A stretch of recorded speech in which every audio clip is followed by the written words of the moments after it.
Значи вака, со класичен политички реваншизам према мене како личност и према нашата установа, градоначалникот Зоран Дамјановски започна 3 дена после завршување на локални избори, поради тоа што ја отворено застанав против негова кандидатура за пред и за време на локални избори.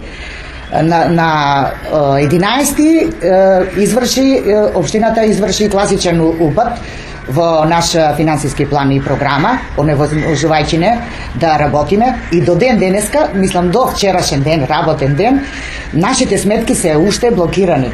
Не сакаше да ми каже, лично бев кај него, зошто, меѓутоа спомна дека имал од страна на мене и на мои блиски политичка штета, и чак што више и гласови спомна. Втора работа следна што ја направи на 22-ри, мене ме разреши, на 22-4-ти, ние тогаш имавме отварање на нов објект, значи он не стигна да дојде на отварање, уредно беше поканет, со писмо, меѓутоа стигна да го потпише моје решение за разрешување, стави заведе извршител да управува со оваа институција лице што ќе биде нормално што него ќе му одговара, слеп послушник. Истото лице отпушти 4 работници,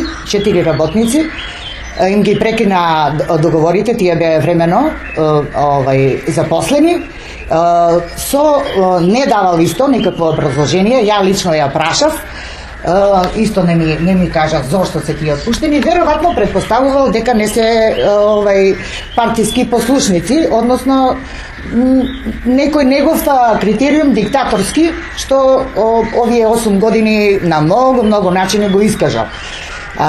Морам да кажам зошто ја не бев за негова кандидатура, зошто сите овие 8 години неговите решенија што ги спроведуваше преку нашиот управен одбор, односно преку неговиот близок пријател, председател на управен одбор, сите носеа штета на оваа институција. Најдрастичен пример, партиски вработувања. Ние мораше да им обезбедиме плата и тоа им немаше крај. Тие лица не ни ги треба, тие имаат некои задолженија што воопшто не се уклапаат со наши правилник, систематизација, работат некои политички работи, политичка пресија на други вработени, сите сакаат да ги претворат во партиски послушници. Драстичен пример, во 2009 управниот одбор на чело со истиот председател донеса две одлуки да треба домот за стари да отстапи, да даде под закуп на една приватна ординација во квадратура од 185, значи 6 простории за сместување на стари лица, двокреветни, не лиши, и една заедничка трпезарија. Ние месечно од 2009 наваму губиме по 140.000 денари, значи економска штета нанесува, односно на годишно ниво милиони 700. Ова се само едни од примерите, сегмент како градоначалникот се мешаше во нашата целокупна работа, во сите сегменти, и вршеше политичка пресија на мене највеќе, на мои вработени, преку негови вработени, што може само да ви кажам дека најголемите диктатори да му позавидат.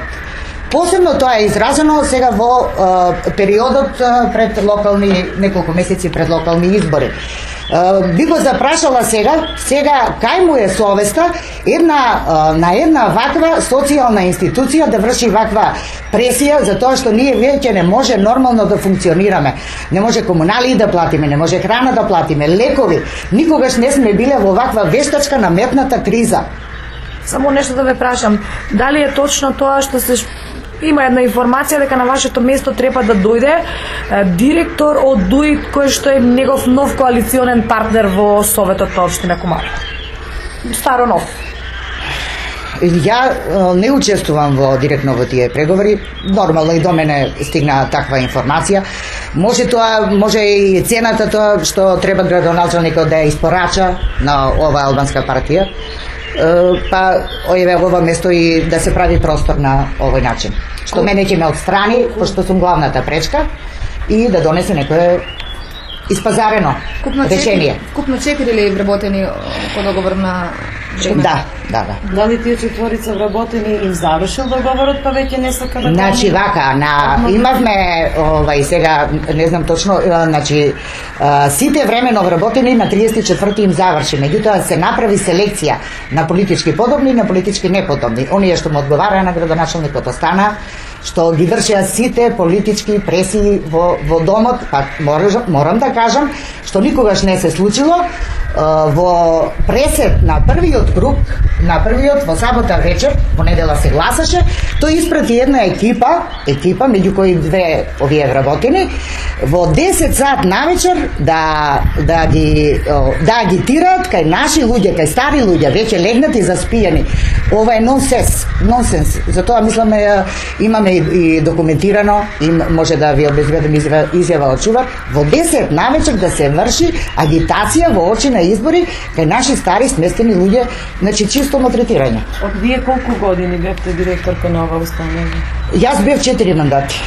4 мандати директор на оваа установа. Можам да кажам, има и документација дека стварно успешно ја водев, дека секоја година покажувавме позитивни, добивка финансиски резултати. Последниве 5 години никогаш не сме биле испод 2 милиони денари и наредната година, кога после добивката, ние ги инвестиравме во зголемување на капацитет.